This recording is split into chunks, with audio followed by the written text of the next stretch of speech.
오늘 본문 말씀을 보겠습니다. 베드로전서 5장 8절로 9절. 베드로전서 5장 8절로 9절 다 같이 읽습니다. 근신하라 깨어라 너희 내정 마귀가 우는 사자같이 두루 다니며 삼킬 자를 찾나니 너희는 믿음을 굳게 하여 저를 대적하라. 이는 세상에 있는 너희 형제들도 동일한 고난을 당하는 줄을 알미니라. 예수 믿는 우리 신자의 영은 천국에 속해 있습니다. 빌립보서 2장 말씀에 보면은 우리는 예수님과 함께 천국에 앉아 있다 이렇게 표현이 되어 있습니다. 하지만 우리의 우리의 육체는 여전히 땅에 속해 있습니다. 그런데 이 땅은 사탄이 주인 노릇을 하는 곳입니다. 사람의 조상인 아담이 타락할 때에 하나님께서 사탄이 이 땅을 지배하도록 권세를 주셨기 때문인 것입니다. 그래서 사탄은 그의 부하인 악령들을 데리고 인간들을 공격하는 것입니다. 심지어 사탄은 육신을 입으신 예수님조차도 공격을 했습니다. 누가복음 4장 5절로 7절, 누가복음 4장 5절로 7절 다 같이 읽습니다. 마귀가 또 예수를 이끌고 올라가서 순식간에 천하만국을 보이며 가로되 이 모든 권세와 그 영광을 내가 네게 주리라. 이것은 네게 넘겨준 것이므로 나의 원하는 자에게 주노라. 그러므로 내가 만일 네게 절하면 다 내 것이 되리라. 사탄이 예수님에게 천하만국을 보이면서 네게 절하면 너에게 다 준다 이렇게 얘기를 했습니다. 이것은 네게 넘겨준 것이라고 했습니다. 천하만국을 하나님이 사탄에게 넘겨주었다는 것입니다. 사실 맞는 말입니다. 이제 사탄이 땅의 주인이기 때문에 예수님은 사탄을 세상 임금이라고 말씀하셨습니다. 요한복음 12장 31절 다 같이 읽습니다. 이제 이 세상의 심판이 이르렀으니 이 세상 임금이 쫓겨나리라. 앞으로 이제 사탄은 쫓겨날 것이지만 아직까지는 쫓겨나지 않았습니다. 아직까지는 이 세상에서 우리의 주인 노릇을 하려고 합니다. 하나님의 자녀가 된 신자가 세상에서 사탄과 영적 전쟁을 하는 이유가 무엇입니까? 그것은 신자는 영의 구원을 받았지만 아직 육의 구원을 받지 못했기 때문입니다. 사탄과 악령들은 신자의 영을 공격할 권리는 없습니다. 그러나 신자의 육은 공격할 권리를 가지고 있습니다. 성경 말씀을 보겠습니다. 요한일서 5장 18절 말씀 다 같이 읽습니다. 하나님께로서 난 자마다 범죄치 아니하는 줄을 우리가 아노라. 하나님께로서 나진 자가 저를 지키심에 악한 자가 저를 만지지도 못하느니라. 하나님께로서 나신 자가 우리를 지키기 때문에 악한 자는 우리를 만지지도 못한다 그랬습니다. 우리가 거듭난 것은 영이 거듭났습니다. 그래서 사탄은 우리의 영을 만지지도 못합니다. 그래서 우리 영은 안전합니다. 그러나 우리 육신은 그렇지 않습니다. 로마서 7장 14절 말씀, 로마서 7장 14절 다 같이 읽습니다. 우리가 율법은 신령한 줄을 알거니와 나는 육신에 속하여 죄 아래 팔리라. 육신에 속해서 죄를 짓는다. 육신을 사탄이 이용하고 공격하기 때문에 시험에 빠져서 죄를 짓는 것입니다. 우리의 영은 안전하지만 우리의 육신은 안전하지 못한 말씀을 하고 있습니다. 찰스 크래프트 박사님은 풀러 신학교 교수님인데 귀신을 들린 사람을 수백 명 쫓아낸 경험을 가진 그런 분이고 지금도 여전히 귀신을 쫓는 사역을 하고 계십니다. 그분이 수백 명에게 귀신을 쫓아내면서 귀신에게 확인한 바에 의하면 귀신들은 신자, 예수 믿는 사람의 영 속엔 들어가지 못하고 육 속에는 들어간다 이렇게 얘기를 합니다. 귀신들이 우리는 가장 억울한 것이 신자의 영을 공격하지 못하고 영 속에 들어가지 못하는 것이 가장 억울하다고 귀신들이 얘기한다는 것입니다. 왜냐하면 예전에는 귀신들이 우리가 불신자였을 때 우리의 영의 주인을 노릇을 했는데 우리가 예수 믿어서 우리의 영이 하나님께 속한 다음에는 우리의 영을 성령님이 완벽하게 지키고 있으니까 영을 어떻게 해볼 소리가 없어요. 그래서 자기들이 주인 노릇하던 우리의 영을 마음대로 못하니까 아주 억울하게 한다고 고백을 하는 것입니다. 악령이 우리 육신을 공격하는 발판이 있습니다. 근거가 있습니다. 악령의 침투 근거에 대해서 말씀드리겠습니다. 악령은 무엇을 통해서 우리를 공격하느냐? 첫째, 상한 감정을 근거로 우리를 공격합니다. 사람들이 살다 보면 다른 사람들에게 상처를 받는 경우가 있습니다. 그런 경우가 많죠. 어떤 경우에는 어릴 때 상처를 많이 받는 경우가 있습니다. 그런데 어릴 때 상처를 받으면 더욱 많이 받고 크게 받습니다. 심하게 받습니다.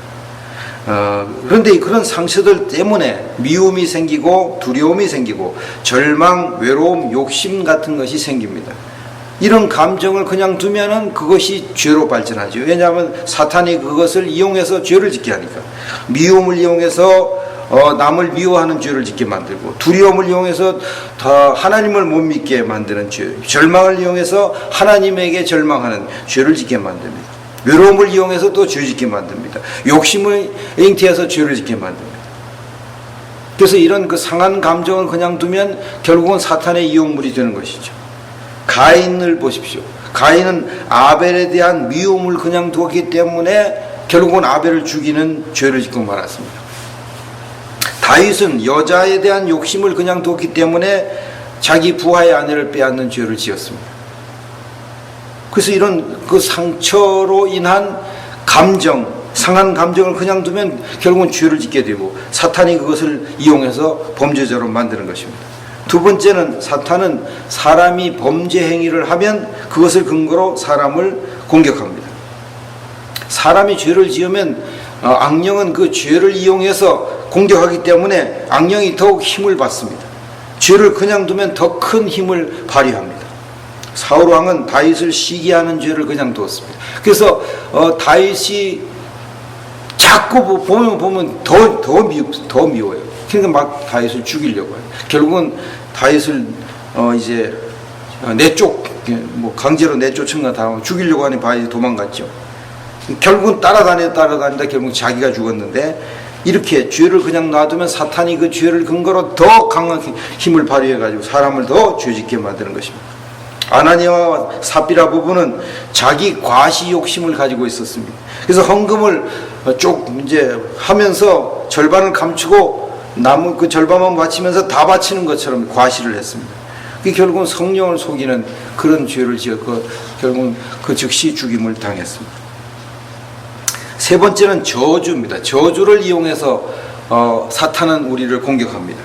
다른 사람이 나를 저주하는 것은 물론이고 내가 나 자신을 저주해도 사탄은 그것을 이용해서 그 저주가 그대로 이루어지게 만듭니다.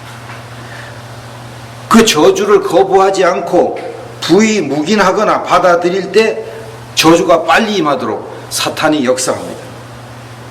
부모가 화가 나서 자녀를 멍청한 놈이라고 이렇게 저주를 하는 것을 자녀가 그냥 받아들이면 사탄은 그 자녀를 멍청한 사람으로 만들어버리는 것입니다.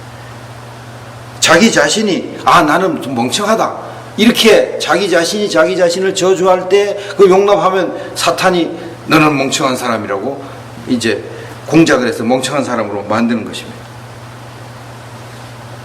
이 뇌라고 하는 것은 이 후두엽에서 말을 만들어 가지고 이 측두엽을 통해서 전두엽을 나서 나가는데, 후두엽에서 말이 만들어져 가지고 말을 하는 것을 그냥 무심코 사탄이 좋아하는 말을 해버리면 그 말을 하자마자 그 말을 사탄이 받아 가지고 이 후두엽에 집어넣어 버리는 것이죠. 또 하나님도 좋은 말을 하면 그 말을 그대로 집어넣습니다. 그 나쁜 말을 하면 나쁜 말을 집어넣고 좋은 말을 하면 좋은 말이 들어오게 됐습니다. 그럼 그러니까 그대로 영향을 받습니다. 나는 바보야. 나는 왜 그렇게 멍청할까? 이러면 자기가 진짜 멍청한 것으로 여깁니다. 몸은 그대로 받아들이니까. 그때부터는 멍청한 짓을 하게 돼 있습니다. 사탄의 이용물입니다. 나는 하나님의 귀한 자녀야. 그럼 하나님께서 그 말씀을 통해서 역사하게 해서 귀한 자녀로 살아가게 하는 것입니다. 내적 맹세, 네 번째 내적 맹세를 통해서 사탄이 공격합니다. 내적 맹세라고 하는 것은 좋지 않은 마음으로 맹세하는 것을 의미합니다. 예를 들어서 아버지가 자꾸 속을 썩입니다. 아버지가 어머니를 괴롭히거나 자기 자신을 괴롭힙니다. 가족들을 괴롭힙니다. 그걸 볼 때 나는 아버지처럼 안 될 거야. 왜냐하면 아버지가 미우니까. 자기도 모르게 아버지에 대한 미움이 쌓여가지고 나는 아버지처럼 안 될 거야 이렇게 맹세를 하는 걸 내적 맹세를 하는데, 그렇게 맹세한 사람은 나중에 보면 자기 아버지와 똑같이 돼요. 안 될 거라고 그러는데 자기는 거기에 맹세에 묶여버렸기 때문에, 미워하면서 그것이 그렇게 했기 때문에 사탄이 그걸 이용해서 자기를 묶어버립니다. 엄마가 속에서 나는 엄마처럼 안 될 거야, 엄마처럼 안 살 거야, 이렇게 말하면 엄마처럼 똑같이 됩니다. 그건 엄마를 미워하면서 그렇게 하기 때문에 사탄이 그것을 이용해서 그렇게 하는 것입니다. 다섯 번째, 나쁜 물건이 있습니다. 나쁜 물건. 제가 첫 번째 설교 때 말씀을 드렸는데, 찰스 크래프트 박사님의 친구 에드 머피 박사님의 딸 캐롤린, 그 딸 아이는 그 이단의 그 문양이 새긴 그런 목걸이를 건 것 때문에 그 목걸이를 통해서 악령이 침투해가지고 귀신 들린 여자가 되어버리고 말았습니다. 어떤 미국의 이민자는 그 관우, 중국 사람은 관운장 그림을 이렇게 집안에 갖다 놓는데, 관우가 이제 귀신을 쫓아내 준다고 갖다 놓는데, 그 관우 그림을 갖다 걸어놨는데 그 관우 그림을 통해서 귀신이 들어와 버렸습니다. 그래가지고 사업을 완전히 망해버리고 자식도 죽게 만들었습니다. 그래가지고 이제 어떤 목사님이 가서 그 사실을 가르쳐주고 그것을 내버린 다음부터 그 사람이 회복됐습니다. 이렇게 나쁜 물건, 부적이나 나쁜 그림이나 나쁜 물건은 악령이 침투하는 근거가 되고 발판이 됩니다. 그냥 놔두면 안 됩니다. 구요한 목사님이라고 하는 그분이 친 책을 보면은, 어떤 아프리카 선교사님은 그 귀신을 섬기는 당나무를 그 마을 주민들이 베어달라고 했는데 무심코 그냥 베다가 그 당나무가 쓰러져가지고 거기에 치여서 죽었습니다. 그 왜 그렇습니까? 악령의 공격을 받았어요. 왜냐하면 무장을 하지 않고, 영적으로 무장하지 않고 악령의 모든 것을 하게 되면 악령의 공격을 받습니다. 여섯 번째, 나쁜 장소. 나쁜 장소도 악령이 침투하는 발판이 됩니다. 요한계시록 2장 13절 말씀. 요한계시록 2장 13절 다 같이 읽습니다. 내가 어디 사는 것을 내가 아노니 거기는 사단의 위가 있는 데라. 내가 내 이름을 굳게 잡아서 내 충성된 증인 안디바가 너희 가운데 곧 사단에 거하는 곳에서 죽임을 당할 때에도 나를 믿는 믿음을 저버리지 아니하였도다. 거기는 사단의 위가 있는 데라. 또 그 교회가 있는 곳이 사탄의 본부가 있는 곳이, 그래서 사탄의 본부가 있는 곳도 있다는 거죠. 이렇게 아주 좋지 않은 장소에 교회가 세워지거나 하면은 교회가 부흥도 안 되고 어려움이 계속 생기고 그렇습니다. 또 좋지 않은 집에, 악령이 역사하는 집에 이사를 간 성도들이 어려움을 겪습니다. 그럼 빨리 그 곳에 떠나거나 무슨 조치를 취해야 되는 것입니다. 악령을 추방하는 조치를 취해야 됩니다. 절간이나 장례식장이나 무당집, 굿집, 병원, 그리고 사람이 살해된 장소, 이런 곳에는 악령이 강력하게 역사합니다. 그것을 발판으로 악령이 역사합니다. 그런 곳에 갈 때는 조심해야 되는 거죠. 영적으로 무장을 단단히 하고 가야 됩니다. 참고로 이제 영적 무장을 제대로 하지 못하는 어린이들은 장례식장이나 병원 같은 데는 데리고 가지 않는 것이 그 상식적으로 좋은 것입니다. 어린이를 그런 곳에 데리고 갈 경우에는 어린이에게 영적 무장을 단단히 시키고 데리고 가서 악령이 공격해도 끄떡없게 만들어야 되는 것입니다. 일곱 번째, 조상의 죄를 근거로 사탄이 공격합니다. 출애굽기 20장 5절 말씀, 출애굽기 20장 5절을 다 같이 읽습니다. 그것들에게 절하지 말며 그것들을 섬기지 말라. 나 여호와 너의 하나님은 질투하는 하나님인즉 나를 미워하는 자의 죄를 갚되 아비로부터 아들 3, 4대까지 이르게 하거니와. 조상의 죄가 3, 4대까지 이르게 한다고 하셨습니다. 하나님의 말씀입니다. 조상이 죄를 지으면 그 영향력이 3, 4대까지 오는데 조상의 죄를 근거로 사탄이 공격을 하기 때문에 그런 것입니다. 한 대를 30년, 보통 30살에서 결혼해가지고 애를 낳으면 다음 대가 생기죠. 한 대를 30년이라고 잡으면 조상의 죄가 120년 이상 영향을 끼치게 되는 것이 하나님의 법칙입니다. 120년 전에 조상이 지은 죄를 근거로 악령이 우리를 공격할 수 있다는 것입니다. 우리 한국교회 성도들은 대부분 3, 4대 전에는 다 우상 숭배한 사람들이죠. 다 조상이 다 제사 지내고 절간 다니고 다 무당굿하고 그런 아니겠습니까? 그러니까 그 조상이 지은 죄가, 저주가 그대로 우리에게 오도록 악령이 역사하는 것입니다. 사무엘하 21장 1절과 2절을 보겠습니다. 사무엘하 21장 1절 2절 다 같이 읽습니다. 다윗의 시대에 연분형 3년 기근이 있으므로 다윗이 여호와 앞에 간구하매 여호와께서 가라사대 이는 사울과 피를 흘린 그 집을 인하미니 저가 기브온 사람을 죽였음이니라 하시니라. 기브온 사람은 이스라엘 족속이 아니요 아모리 사람 중에서 남은 자라. 이스라엘 족속들이 전에 저희에게 맹세하였거늘 사울이 이스라엘과 유다 족속을 위하여 열심히 있으므로 저희 죽이기를 꾀하였더라. 이에 왕이 기브온 사람을 불러 물으니라. 다윗 시대에 3년 동안 기근이 들었습니다. 다윗이 하나님 앞에 간절히 기도해서 도대체 왜 이렇게 기근이 듭니까? 물으니까 하나님께서 사울과 그 피를 흘린 그 집을 인합니다. 사울과 그 부하들이 피를 흘렸기 때문에 저주가 임했다 말씀하고 있습니다. 왜냐하면 사울이 기브온 사람을 죽였기 때문에. 기브온 사람은 원래 가나안 원주민인데 가나안 원주민을 이제 살려주기로 이스라엘 백성들이 맹세했는데 사울이 지나친 열심을 가지고 기브온 사람 죽였습니다. 그래가지고 그들이 그 죽임을 당한 후손들이 저주하니까 저주가 그대로 임하고 그 죽임을 당한 그 사람들이 죽일 때 저주를 하니까 죽었는데 그대로 임한 것입니다. 이렇게 조상이 지은 죄가 후손들에게 영향을 끼치도록 사탄이 역사하는 것입니다. 기브온 사람들은 사울의 후손 7명을 목매달아 죽였습니다. 그리고 난 다음에 기근이 끝났습니다. 사무엘하 21장 5절 6절 다 같이 읽습니다. 너희가 함께 고하되 우리를 학살하였고 또 우리를 멸하여 이스라엘 경내에 머물지 못하게 하려고 모해한 사람의 자손 7을 내어 주소서. 여호와의 배신 사울의 고을 기브아에서 우리가 저희를 여호와 앞에 목매어 달겠나이다. 왕이 가로되 내가 내어 주리라. 그 사울의 후손 7명이 결국은 매달려서 죽임을 당했습니다. 사울이 죄 지었는데 그 자식들이 이렇게 저주를 받는 것을 봅니다. 우리 조상의 죄를 우리가 철저하게 회개를 해야 됩니다. 8번째, 악한 문화. 악한 문화를 통해서 사탄이 역사합니다. 악령은 악한 영화, 악한 드라마, 악한 노래, 악한 소설, 악한 게임, 악한 잡지, 악한 프로그램, 이런 것들을 통해서 우리를 공격합니다. 이런 것을 멀리 해야 됩니다.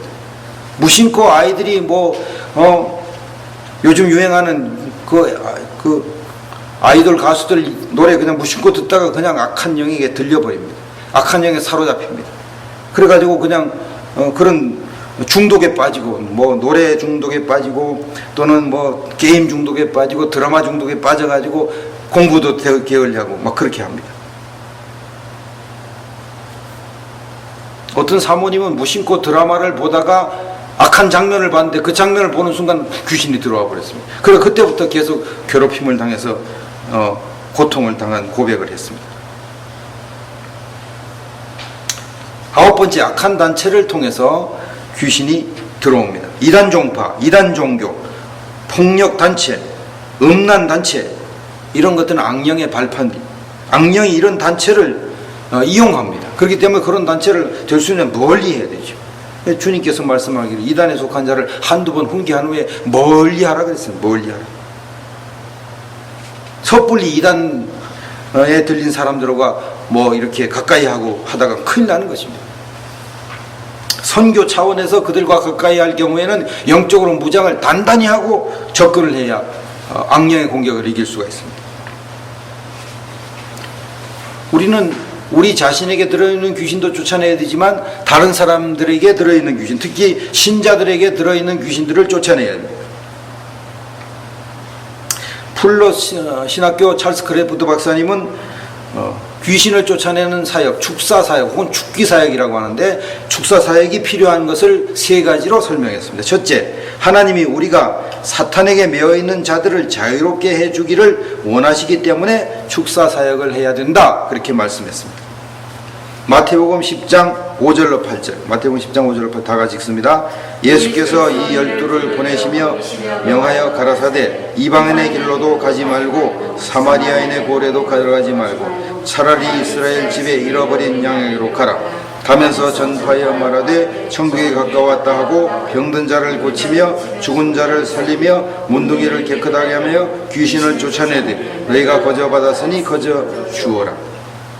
제자들을 보내면서 귀신을 쫓아내라고 명령을 했습니다. 그럼 그때 제자들에게만 귀신을 쫓아내라고 그랬을까요? 아니죠. 지금 우리도 예수님의 제자니까 우리에게도 해당되는 말씀입니다. 우리를 보고도 귀신을 쫓아내라, 죽은 자를 살리고 병든 자를 고쳐라 말씀하고 있는 것입니다. 그래서 우리는 할 수 있는 한 귀신을 쫓아내려고 해야 됩니다. 빌립보서 8장 5절로 8절, 빌립보서 8장 5절로 8절을 보겠습니다. 빌립이 사마리아 성에 내려가 그리스도를 백성에게 전파하니 무리가 빌립의 말을 듣고 행하는 표적도 보고 일심으로 그의 말하는 것을 쫓더라. 많은 사람에게 붙었던 더러운 귀신들이 크게 소리를 지르며 나가고 또 많은 중풍병자와 안진뱅이가 나으니 그 성에 큰 기쁨이. 여기 빌립 집사가 귀신을 쫓아낸 기록인데, 하나님은 우리도 빌립 집사와 같이 귀신을 쫓아내는 일을 하기를 원하시는 것입니다. 근데 우리가 영역이 부족해서 혹은 사탄과 전쟁하는 방법을 알지 못해서 우리가 귀신을 쫓아내는 능력 사역을 하지 못하고 있는 것입니다. 마가복음 9장 28절로 29절을 보겠습니다. 마가복음 9장 28절에 다 같이 읽습니다. 집에 들어가심에 제자들이 종용이 묻자오되 우리는 어찌하여 능히 그 귀신을 쫓아내지 못하였나이까. 이르시되 기도 외에 다른 것으로는 이런 유가 나갈 수 없느니라 하시니. 예수님의 제자들도 귀신을 쫓아내는 능력을 받았는데 강력한 귀신을 들인 그런 귀신은 쫓아내지 못했습니다. 그래서 물어봤어요. 우리는 왜 귀신을 못 쫓아냈습니까? 그러니까 기도를 적게 해서 그렇다, 이렇게 말씀합니다. 그래서 기도를 많이 하는 사람은 귀신을 더 잘 쫓아낼 수 있는 능력이 있고, 기도를 적게 하는 사람은 귀신을 쫓아낼 능력이 약해서 귀신을 쫓아내지 못하는 것입니다. 그래서 능력은 기도를 많이 하는 사람, 성경 말씀을 많이 공부한 사람, 담대하게 악령과 대적하는 사람, 하나님께 순종하는 사람, 이런 사람들이 능력이 많습니다. 찰스 크래프트 박사님 말씀 한번 소개하겠습니다. 사역하는 것을 지켜보기만 하고 행함으로 순종하지 않으면 절대 하나님께서 주시는 권세, 능력, 은사 등을 활용할 수 없다. 그러한 것들은 하나님과 함께 움직이는 사람에게만 주어지는 것이다. 남들이 사역하는 것을 지켜보기만 하는 사람, 자기는 하나님의 사역을 하려고 시도하지 않는 사람, 이런 사람은 하나님의 능력 사역을 할 수 없다고 말씀하고 있습니다. 축사 사역을 할 적에는 기도를 많이 하고 성경을 많이 공부하고 또 담대하게 악령과 대적을 해서 축사를 하는 그런 것이 필요합니다. 두 번째, 귀신 들린 사람을 동정해야 하기 때문에 우리는 축사 사역을 해야 됩니다. 에베소서 4장 32절 말씀 다 같이 읽습니다. 서로 인자하게 하며 불쌍히 여기며 서로 용서하기를 하나님이 그리스도 안에서 너희를 용서하신 것과 같이 서로 불쌍히 여기라고 했습니다. 귀신 들린 사람만큼 불쌍한 사람 어디 있습니까? 귀신이 세게 들리면 아주 자기 인격이 막 파괴되고 막 그러지 않습니까? 그러니 이런 사람들을 우리가 고쳐줘야죠. 귀신을 쫓아내야 고쳐 아니겠습니까? 근데 오늘날 세계적으로 귀신 들린 사람이 매우 많습니다. 신자들 중에서 귀신 들린 사람이 많습니다. 그런 사람들이 이제 상담자를 찾아가고 또 목사님을 찾아가고 심리학자를 찾아가고 그래야 합니다. 귀신을 쫓아내기 위해서 찾아갑니다. 근데 대부분의 상담자, 대부분의 목사, 대부분의 심리학자들은 귀신을 쫓아내는 것을 모릅니다. 귀신을 쫓아내는 방법도 모릅니다. 그런 사람들은 그냥 심리치료밖에 못하죠. 그러니까 귀신을 쫓아내지 못하니까 근본적인 치료가 되지 않는 것입니다. 그리고 대부분 그 보수 측 교회 목사님들은 귀신은 쇠사슬에 묶인 사자에 불과하기 때문에 그렇게 겁낼 필요가 없다고 이렇게 가르칩니다. 그러니까 이게 귀신을 어떻게 쫓아내겠습니까? 귀신이 우는 사자처럼 돌아다니면서 삼킬자를 찾는다고 성경에 말하는데 쇠사슬에 묶인 사자라고 이야기하니까 귀신을 그냥 대수롭지 않게 여기니까 귀신이 마음 놓고 사람들을 공격하는 것이죠. 그래도 그거 귀신의 공격이 아니라고 합니다. 또 귀신 들려가지고 이제 사람들이 괴롭힘을 당하는 걸 뻔히 알면서도 어떻게 대책을 세우지 못합니다. 귀신 쫓아내는 방법을 모르니까. 그 초대교회 기록을 보면은 초대교회의 목회자들은 이제 새신자가 들어오면 먼저 그에게 세례 주기 전에 먼저 그에게 들린 귀신을 쫓아낸 다음에 그 다음에 세례를 주었습니다. 지금은 불신자가 예수님을 믿어도 귀신 쫓아내지 않고 다 세례를 줍니다. 그럼 그 귀신은 그 안에 그냥 들어있는 상태로 그 사람의 신자의 육체에 귀신이 들어있는 집을 짓고 있는 상태로 신자 생활을 합니다. 그래서 신앙생활이 어려운 것입니다. 자꾸 귀신의 공격을 받는데 그것이 뭐 우연이라고 생각하고 성격이 그래서 그런다고 생각하는 것이죠. 셋째, 축사 사역은 신자의 믿음을 강하게 만들기 때문에 축사를 해야 됩니다. 저는 축사 사역을 하기 전에, 귀신 쫓아내는 사역을 하기 전에는 제가 섬기는 교회에 귀신 들린 사람이 오는 것을 두려워했습니다. 뭐 크게 두려운 건 아닌데 하여튼 은근히 좀 이렇게 싫어하고 좀 겁을 속으로 냈습니다. 왜냐하면 제가 처음에 예수 믿을 때 귀신 들린 사람에게 혼이 난 적이 있기 때문에 더 그렇습니다. 제가 교회 다닌 지 얼마 몇 달이 안 됐을 때 우리 교회의 고등부 학생이 귀신이 들렸습니다. 근데 공교롭게도 부흥회를 하는 중에 귀신이 들렸습니다. 사실은 부흥회 하는 중에 귀신이 들린 게 아니고 부흥회를 하면은 영적으로 강력한 하나님의 은혜가 임하기 때문에 평소에 잠잠하던 귀신이 강력한 하나님의 은혜가 임하면 견딜 수 없어가지고 이제 발작을 일으키는 거죠.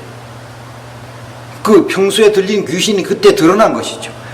근데 저는 이 귀신에 대해서 잘 모를 때는 부흥회 하다가 귀신 들렸다 이렇게 생각하고 또 다른 사람들이 다 그렇게 생각합니다. 그건 부흥회 하다가 귀신 들린 게 아니고 평소에 귀신 들린 그 학생이 평소에는 하나님의 영향력이 강하게 나타나지 않으니까 잠잠하게 귀신이 그냥 맘 놓고 있다가 하나님의 은혜가 강력하게 나타나니까 귀신이 견디지 못하고 발작을 하는 것입니다.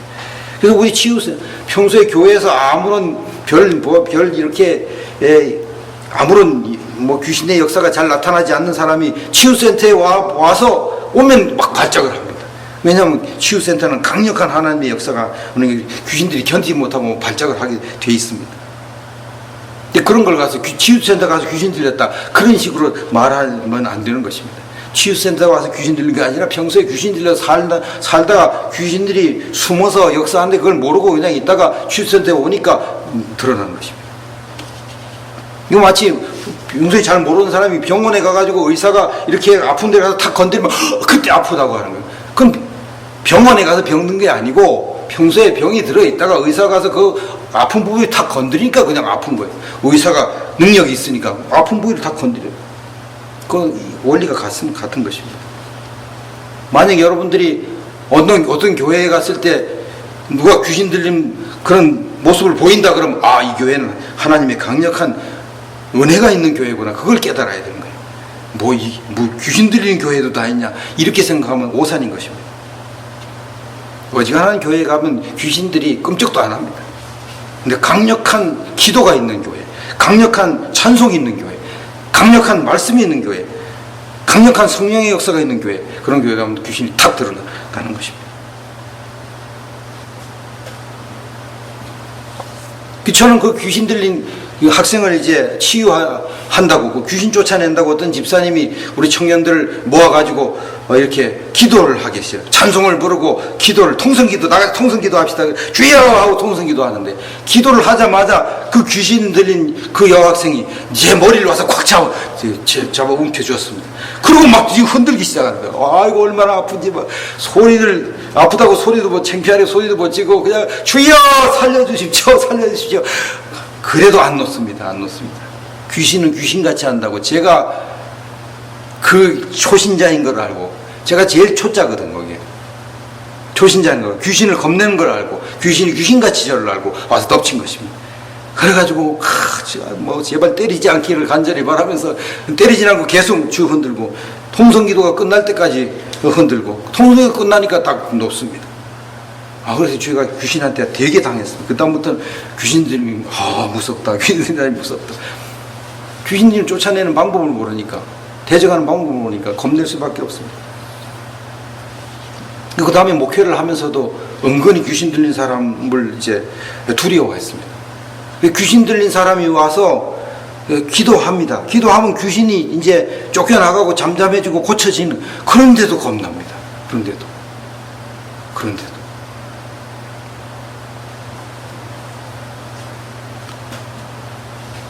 귀신 들린 사람을 고치는 방법을 완전히 모르니까 그런 일이 일어나는 것입니다.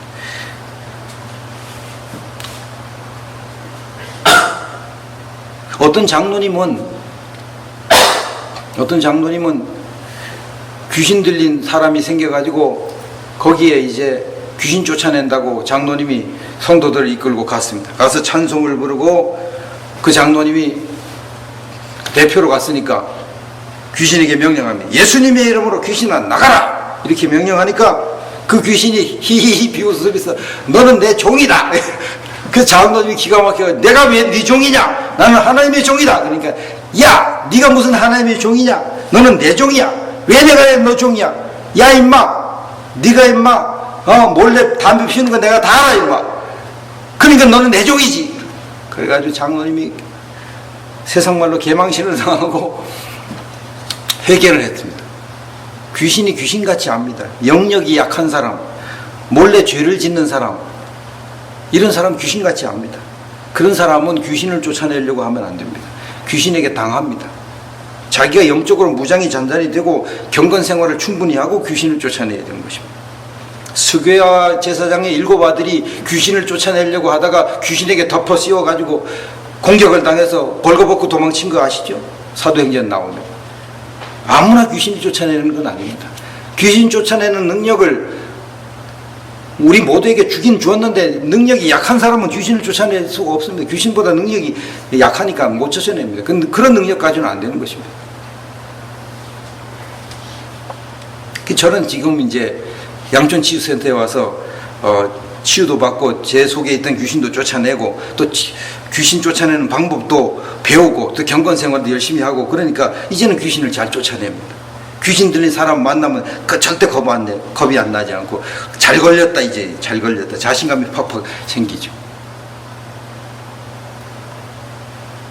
주님을 의지하고 주님께서 역사하시도록 저는 하기만 하면 주님이 알아서 다 귀신을 쫓아내니까 뭐 걱정할 게 하나도 없습니다.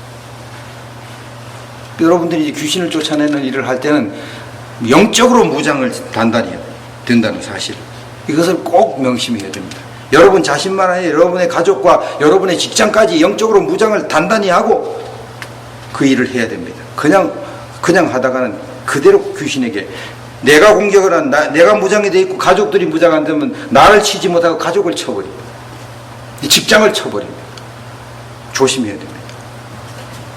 귀신을 쫓아내는 방법, 축사 방법이 여러 가지가 있는데 소개를 하겠습니다. 첫째, 예수님의 보혈을 마시게 합니다. 귀신 들린 사람에게 예수님의 보혈을 마시게 합니다. 양촌치유센터는 이렇게 이제 손으로 예수님이 십자가에 달리신 모습을 상상하면서 거기서 이제 피를 흘리는 모습을 상상하면서 이렇게 손으로 예수님이 피 흘린 것을 이렇게 받아서 마시는, 이렇게 합니다. 그게 상상으로 하는 것이죠. 우리에게 상상력을 하나님이 은혜로 주셨으니까 이용하는 것입니다. 야곱이 믿음으로 신풍나무 껍질을 벗겨가지고 실한 양이 새끼를 뵐 때 그 세워두고 이 얼룩무늬를 보고 너는 얼룩무늬 새끼를 낳아라 이렇게 하니까, 그러니까 그대로 믿음으로 하니까 그대로 됐습니다. 그게 믿음으로 하는 행위거든요. 12해를 혈루증으로 만든 혈루증 걸린 여인이 예수님의 옷자락이라도 내가 만지면 내 병이 낫겠다고 믿음으로 예수님 옷자락을 만지니 그대로 낫습니다. 믿음으로 하는 행위가 중요한 것입니다. 사람들이 바울의 앞치마를 갖다가 믿음으로 자기 환자에게 덮어, 그럼 병이 나는 거죠. 믿음으로 했으니까. 우리가 믿음으로 예수님의 보혈을 이렇게 마시는 거죠. 그럼 믿음으로 마시면 영적으로 예수님의 보혈이 내 속에 들어오는 거예요. 예수님의 보혈을 마귀가 제일 무서워하는 거예요. 그 마귀가 쫓겨나가고 정체를 드러내는 것이죠. 그 양춘치유센터에서 이제 보혈을 마시는 시간을 가질 때 이제 많은 사람들에게 귀신이 드러납니다. 그 치유를 받으러 온 사람들이 놀라죠. 놀라. 예수님의 보혈이 이렇게 능력이 있는 줄을 몰랐다. 어떤 그 교수님 사모님, 신학교 교수님 사모님은 거기 와서 이제 보혈을 마시는 걸 이제 배워가지고 집에 가서도 수시로 보혈을 마셨습니다. 물만 보면 예수님 피를 생각하면서 보혈을 마십니다.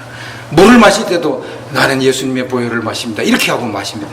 그렇게 계속 했더니까 어느 날 그 사모님 입에서 아이고 이 년이 그냥 계속 보혈을 마셔가지고 도저히 못 살겠다.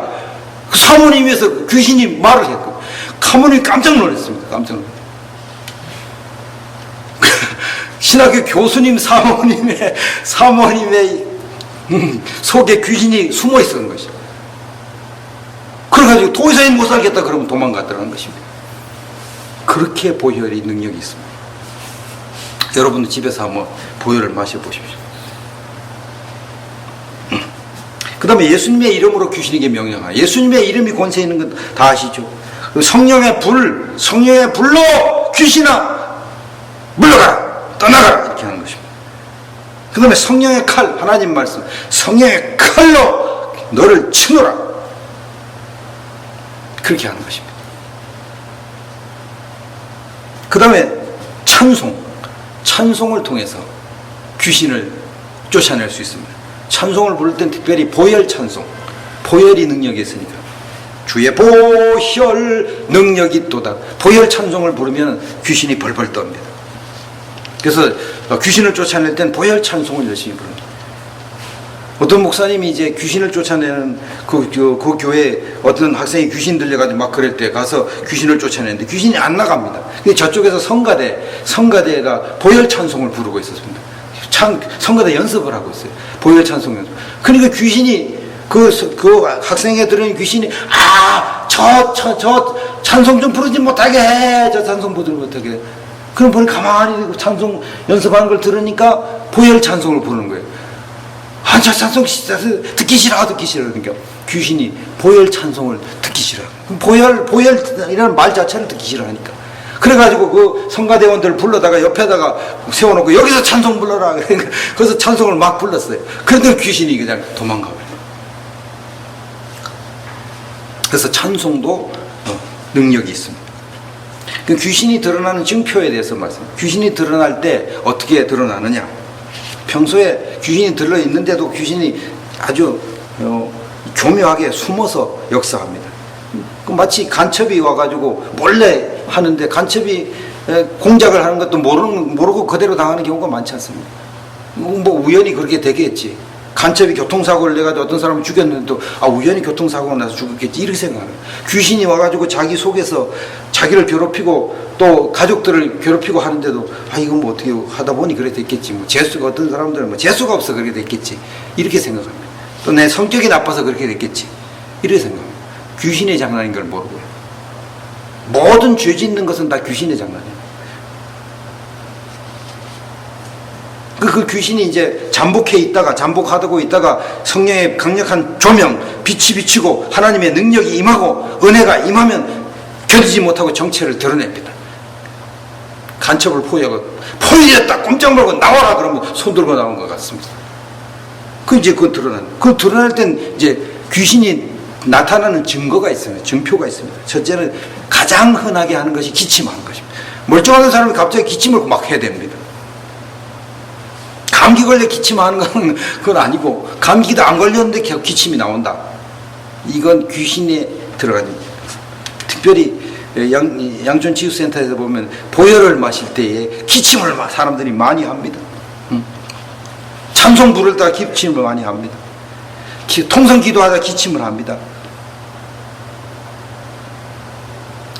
기관지가 원래 좀 약해서 기침 나오는 경우도 있습니다. 소리를 지르면 기관지가 약한 사람은 기침한데, 그런 거 말고 그건 건강하고 다 문제가 없는데 기침이 나온다, 어떤 은혜의 장소에 갔다 어떤 은혜의 행동할 때 나온다, 그러면 이제 그 귀신이 들어가 있는 증표입니다. 눈치채야 됩니다. 그 다음 두 번째, 구역질을 합니다. 구역질. 우와, 막 구역질하고 심하면 막 토합니다. 이것이 가장 흔한 증표입니다. 그 다음에 하품을 많이 합니다. 졸리지도 않은데 갑자기 막 졸려가지고 막 하품 막 합니다. 어떤 사람은 방구를 막 뻥뻥뻥뻥 튑니다. 역겨운 냄새를 피우기도 합니다. 막 춥게 만들기도 합니다. 막 정상 온도인데 갑자기 막 오한이 막 옵니다. 귀신이 드러나는 증표. 어떤 데는 막 덥습니다. 막 덥습니다. 시원한데도 막 덥습니다. 땀 뻘뻘 흘립니다. 귀신이 드러나는 증표입니다. 그 다음에 사람의 의지와 관계없이 소리를 막 질러댑니다. 헛소리를 막 합니다. 의지와 관계없이 막 말을 합니다. 아까 그 사모님처럼 내가 인연을 죽이려고 그랬는데 자꾸 보혈을 마셔가지고 도저히 못 견디겠다. 자기 입에서 그런 말이 튀어나오는 것입니다.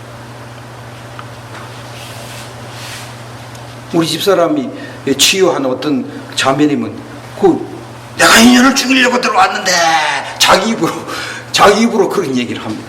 그거 얼마나 충격을 받습니까? 그것도 난동을 막 부릅니다. 정상적인 비정상이야.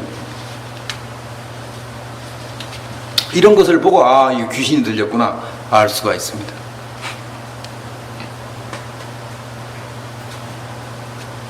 근데 귀신 들리는 거하고 정신적인 분열, 정신적인 이상이 생기는 거하고 차이가 있는데 뭐 여러 가지 차이가 있지만 가장 중요한 차이는 귀신 들린 사람은 가끔 제정신을 가지고 이제 말을 합니다. 행동합니다. 근데 귀신이 역사하면 또 다른 행동을 하고 다른 말을 합니다. 근데 정신분열에 걸린 사람은 제정신이 아니고 맨날 엉뚱한 소리 합니다. 그래서 가만히 보십시오. 계속 엉뚱한 소리 하고 계속 이상한 행동한다. 그럼 정신분열입니다. 근데 어떤 때는 제정신으로 하다가 어떤 때는 이상하게 한다. 그럼 귀신 들린 것입니다. 이것이 이제 가장 쉽게 구분하는 건데 여러 가지 또 구분하는 방법이 있습니다. 귀신이 쉽게 정체를 드러내지 않는 경우에는 인내심을 가지고 계속 찬송을 부르거나 또는 계속 귀신을 불러대거나 귀신에게 명령을 하거나 그렇게 하는 것입니다. 어떤 경우에는 10분 이상 불러야 귀신이 정체를 드러내는 경우도 있습니다. 그런데 귀신이 있는 것 같은데도 정체를 드러내지 않는다. 그런 경우에는 이제 전문가에게 의뢰하는 것이 좋습니다. 전문가에게 의뢰하면 전문가를 통해서 귀신을 쫓아내는 경우도 있습니다. 사랑하는 여러분, 귀신은 발목이 묶인 사자가 아닌 사실을 기억해야 됩니다. 지금도 두루 다니면서 삼킬 자를 찾고 있습니다. 사탄만 그런 것이 아니고 귀신들도 다 사탄의 부하들이니까 다 두루 다니면서 삼킬 자를 찾습니다. 더러운 귀신이 사람에게 나갔을 때는 두루 다니면서 들어갈 곳을 찾는다고 그러지 않습니까? 두루 다니면서 이 사람에게 들어갈까 저 사람에게 들어갈까 여러분 속에도 들어갈 수 있습니다. 들어갈 거를 찾으니까 틈만 나면 들어가는 거예요. 마귀로 틈을 타지 못하게 하라고 말씀해. 틈만 나면 들어가는 것입니다. 그러면 우리는 깨어서 신앙생활 잘해야 됩니다. 영적으로 무장을 철저하게 하는 신앙생활을 해야 됩니다. 그래서 저희는 우리 가족이 집에 있을 때는 언제나 가정예배를 드립니다. 가정예배를 드릴 때는 먼저 영적으로 무장부터 하고 가정예배를 드립니다. 그렇게 철저하게 합니다. 그리고 내 자신부터 이제 먼저 내적 치유를 받고 상처를 치유받고 그 다음에 사탄과 대적하는 그런 일을 하면 좋습니다. 또 내가 한번 축사를 받은 경험을 하고 난 다음에 이거 귀신이 보통으로 신앙생활 하는 사람에게도 귀신이 들어가 있구나. 이것을 체험하고 난 다음에 한번 더 확신을 가지고 귀신을 쫓아내면 좋습니다. 그래서 저희 이제 양촌치유센터에서는 이제 이런 것을 잘 도와줍니다. 치유도 해주고 또 축사도 해주고 또 공부할 수 있는 기간도 줍니다. 한 1년 정도만 집중적으로 훈련을 받아 공부하면 누구나 다 귀신 쫓아내는 능력 있는 사역자가 될 수가 있습니다. 다른 사육기관도 비슷하게 하지 않겠습니까? 사탄이 우는 사자와 같이 아무리 돌아다녀도 우리가 영적으로 무장이 단단히 되어 있으면 사탄은 우리를 겁을 냅니다. 우리를 마귀만 하면 7길로 도망갑니다. 그런데 믿음이 약한 사람, 신앙생활 제대로 하지 않은 사람은 사탄의 밥입니다. 사탄이 그를 공격합니다. 틈만 보이면 공격하는 것이 사탄이니까 조심해야 됩니다. 그래서 신앙생활 잘해야 됩니다. 귀신이 가보십시오. 신앙생활 다 엉망이 돼버립니다. 귀신 들어가면 죄를 짓게 되고 죄를 지면 하나님의 진노가 임하고 결국은 파멸로 가게 되는 것입니다. 엉망이 되어버린 것이죠. 굉장히 경건 생활을 하기 힘들어도 계속해야 돼요. 매일 가정 예배를 드리는 것이 무엇보다 중요합니다. 가정 예배를 통해서 영적으로 무장이 되니까 아주 중요한 것입니다. 매일 기도하는 것이 중요합니다. 매일 성경을 읽는 것이 중요합니다. 매일 찬송을 하는 것이 중요합니다. 매일 보혈을 마시는 것이 중요합니다. 여러분들이 모두가 다 영적으로 무장을 단단히 해서 여러분 속에 있는 귀신도 다 제압하고 여러분에게 공격하는 것을 다 쫓아내고 이기고 다른 사람들에게 들어있는 귀신도 쫓아내면 하나님이 얼마나 기뻐하시겠습니까? 하나님께서 우리에게 그러한 사명을 주신 것을 깨달으시고 그 사명을 잘 감당하게 되기를 주님의 이름으로 축원합니다.